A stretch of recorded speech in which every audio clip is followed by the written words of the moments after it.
সময়টা 1971 সালের 19 নভেম্বর রাত। বাংলার ঘরে ঘরে হয়তো তখন নীরবে চোখের জল ফেলছেন মায়েরা। 6 নম্বর সেক্টরের ভুরুঙ্গামারি থেকে নিঃশব্দে বেরিয়ে এসেছে 35 জন মুক্তি কমান্ডারের একটি দুর্ধর্ষ দল। 19 নভেম্বর রাত 9টায় কমান্ডো দলটি দুই ভাগে বিভক্ত হয়ে রায়গঞ্জের দিকে এগোতে থাকে। তারা বুঝতে পারে 25 পাঞ্জাব রেজিমেন্টের সেনারা অত্যাধুনিক লাইট মেশিন গান আর মর্টার নিয়ে আগেই ফাঁদ পেতে বসে আছে। পাকিস্তানি বাহিনী তাদের উপস্থিতি টের পেয়ে বৃষ্টির মতো গুলি আর মর্টার শেল ছুটতে শুরু করলো। অন্তত 300 পাকিস্তানি সেনা হতাহত হয়। রণাঙ্গনে পড়ে থাকে 30 থেকে 35 জন পাক সেনার মৃতদেহ। একটা ব্যাটালিয়ন সুসজ্জিত সেনার বিরুদ্ধে মাত্র 35 জন কমান্ডো সে আত্মঘাতী লড়াই কেবল একটি যুদ্ধ জয়ের গল্প নয়, এটি প্রমাণ করে স্বাধীনতা স্পৃহায় বলিয়ান একটি জাতির মনের জোর কতটা তীব্র হতে পারে।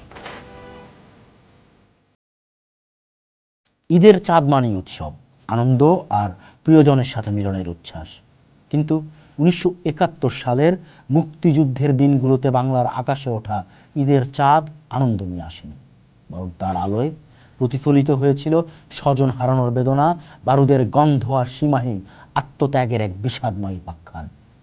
কেমন ছিল 71 ঈদের দিনগুলো?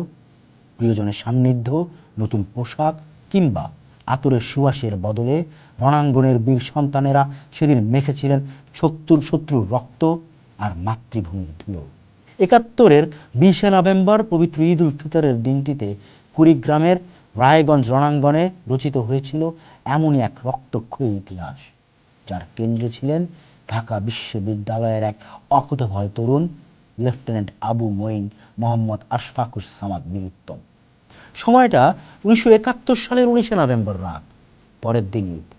বাংলার ঘরে ঘরে হয়তো তখন নীরবে চোখের জল ফেলছেন মায়েরা যুদ্ধে যাওয়া সন্তানের অপেক্ষায়। ঠিক সেই চাঁদ রাতে 6 নম্বর সেক্টরের ভুরুঙ্গামারি থেকে নিঃশব্দে বেরিয়ে এসেছে 35 জন মুক্তি কমান্ডারের একটি দুর্ধর্ষ দল। তাদের পরনে ঈদের নতুন কাপড়ের বদলে সাধারণ শার্ট প্যান্ট, পায়ে নতুন জুতার বদলে জঙ্গল বুট আর গায়ে আতরের বদলে মিশে আছে আগ্নেয়াস্ত্রের ঠান্ডা ধাতব ঘ্রাণ।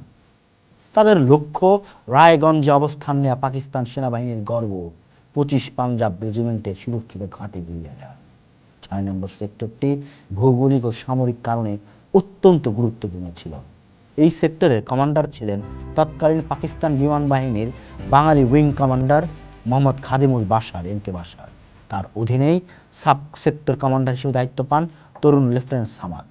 ঢাকা বিশ্ববিদ্যালয়ের পরিসংখ্যান বিভাগের 3য় বর্ষের ছাত্র, বই খাতা ফেলে যোগ দিয়েছিলেন ক্র্যাক প্লাটুনে। 9 অক্টোবর ভারতের মূর্তি শহরে প্রথম ব্যাচের সেনা অফিসার হিসেবে কমিশন লাভ করে তিনি এই ফ্রন্ট লাইনে এসেছিলেন। সহযোদ্ধাদের সাথে আড্ডায় মাঝে মধ্যে তিনি হেসে বলতেন, কবে জানি খরচা হইয়া যায়। দেশের জন্য প্রাণ বিলিয়ে দেওয়ার এই অমর পরিণতি যেন তিনি আগেই দেখতে পেয়েছিলেন। 19 নভেম্বর রাত 9টায় কমান্ডো দলটি দুই ভাগে বিভক্ত হয়ে রায়গঞ্জের দিকে এগোতে থাকে। এক দলের নেতৃত্বে লেফটেন্যান্ট সামাদ, অন্য দলের নেতৃত্বে লেফটেন্যান্ট আবদুল্লাহ। পরিকল্পনা ছিল দুই দিক থেকে গিয়ে শত্রুকে ঘিরে ফেলা হবে। কনকনে শীতের রাত, চারদিক নিস্তব্ধ। প্রায় সোয়া ঘন্টা হাঁটার পর রায়গঞ্জ ব্রিজের কাছে এসে থমকে দাঁড়ান সামাদ। গোয়েন্দা তথ্য একটু ভুল ছিল। তারা বুঝতে পারে 25 পাঞ্জাব রেজিমেন্টের সেনারা অত্যাধুনিক লাইট মেশিন গান আর মর্টার নিয়ে আগেই ফাঁদ পেতে বসে আছে। সে মৃত্যু ফাঁদে পা দিয়েছেন সামাদ আর তার 15-20 জনের কমান্ডো দলটি। সামনে এগুলোই মৃত্যু নিশ্চিত, কিন্তু পিছু হটার পাত্র তারা নন। লেফটেন্যান্ট সামাদ তার বাহিনীকে মাটিতে শুয়ে পজিশন নেওয়ার নির্দেশ দিলেন। ওয়্যারলেসে খবর পাঠালেন অপর দলের কাছে। পাকিস্তানি বাহিনী তাদের উপস্থিতি টের পেয়ে বৃষ্টির মতো গুলি আর মর্টার শেল ছুটতে শুরু করলো। দুই বাহিনীর মধ্যে দূরত্ব সমান নয়। শুরু হলো এক অসম লড়াই। এক ব্যাটালিয়ন সুসজ্জিত সেনার বিপরীতে মাত্র কয়েকজন কমান্ডো। এমন নিশ্চিত মৃত্যুর মুখে দাঁড়িয়ে লেফটেন্যান্ট সামাদ তার সহযোদ্ধাদের উদ্দেশ্যে যে অমোঘ নির্দেশ দিয়েছিলেন তা সামরিক ইতিহাসের অন্যতম শ্রেষ্ঠ বীরত্ব গাথা হয়ে থাকবে। কেউ 1 ইঞ্চি পিছু হটবে না। মরলে সবাই মরবে, বাঁচলে একসাথে বাঁচব। ভোরের আলো যখন ফুটছে তখন 20 নভেম্বর। বাংলার আকাশে পবিত্র ঈদের সূর্য।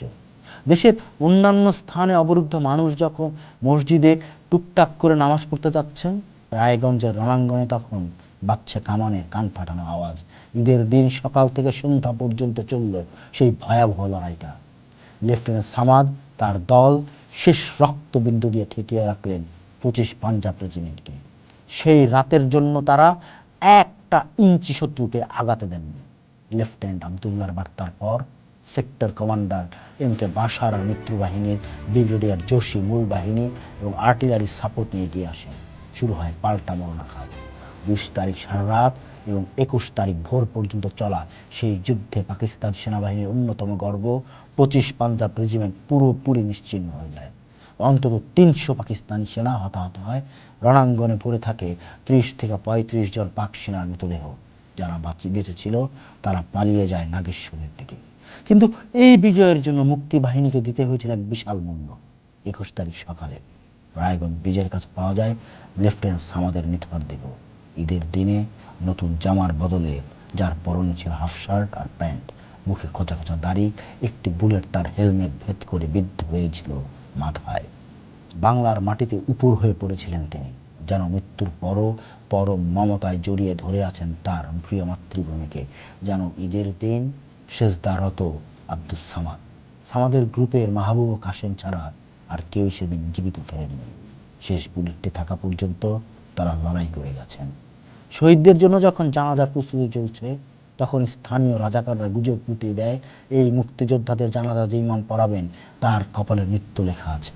ফলে ভারত থেকে একজন ইমাম এসে তাদের জানাজা পড়ান। ভুরুঙ্গামারীর জয়মনির হাট মসজিদের পাশে এই বীরদের সমাহিত করা হয়। 41 বার গান সেলুটের তোপধ্বনির মধ্য দিয়ে বিদায় জানানো হয় রণাঙ্গনের এই শ্রেষ্ঠ সন্তান। আজ আমরা যখন স্বাধীন দেশে উৎসবের আনন্দে ঈদ উদযাপন করি, তখন হয়তো আমাদের মনে পড়ে না 71-এর সেই ঈদের কথা। যে তরুণীরা নিজেদের জীবনের সমস্ত আনন্দ, উৎসব আর যৌবনের স্বপ্নগুলোকে রায়গঞ্জের ব্রিজের নিচে বিসর্জন দিয়েছিলেন, তাদের রক্তে ভিজে আছে আমাদের আজকের স্বাধীনতা, আমাদের আজকের ঈদের দিন।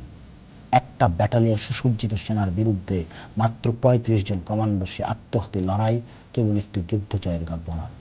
এটি প্রমাণ করে স্বাধীনতা স্পৃহায় বলিয়ান জাতির মনের জোর কতটা তীব্র হতে পারে।